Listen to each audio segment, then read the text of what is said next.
আড়ালে দাঁড়িয়ে রুদি এবং কুন্তলা কুমারের সকল চক্রান্ত শুনে চমকে গেল সোনা। হ্যাঁ বন্ধুরা, আমরা এমনটাই দেখতে পাবো অনুরাগের ছোঁয়া ধারাবাহিকের আগামী পর্বগুলোতে। বিস্তারিত জানতে আমাদের চ্যানেলটি সাবস্ক্রাইব করে ভিডিওটি না টেনে শেষ পর্যন্ত দেখতে থাকুন।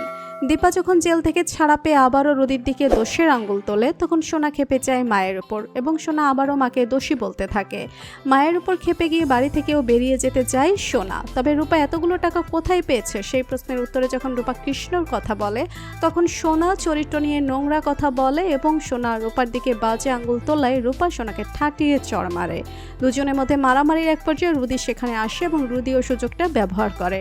রুদি সোনাকে বলে, সোনা তোমাকে নিয়ে আমি আমার বাড়িতে চলে যাব। এই বলে সোনাকে নিয়ে রুদির বাড়িতে চলে যায়। সোনা মায়ের উপর অভিমান করে, বোনের উপর অভিমান করে রুদির হাত ধরে রুদির বাড়িতে গিয়ে ওঠে। রুদির মা সোনাকে বরণ করে নেয়, সোনাকে একটা ঘরের মধ্যে বসিয়ে রাখে। এরপর রুদি নিজের মায়ের ঘরে যায় এবং মায়ের সাথে বলতে থাকে, মা ওই বোকা সোনাকে তো এবার আমি আমার হাতের মুঠায় নিয়ে চলে এসেছি।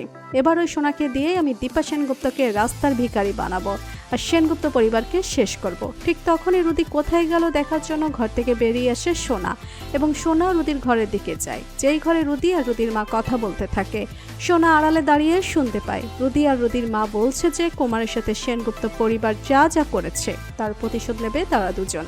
ওই সোনাকে হাতিয়ার করে শুনে চমকে যায় সোনা, বুঝতে পারে রুদি আর রুদির মায়ের চক্রান্ত সবটাই। তো বন্ধুরা, তোমরা এটাই চাও তো যে এভাবেই যেন রুদির বাড়িতে আড়াল থেকে কুন্তলা কুমারের সব চক্রান্ত জেনে যায় সোনা?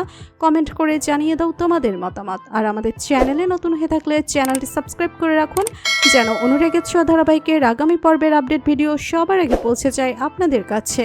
ধন্যবাদ সবাইকে।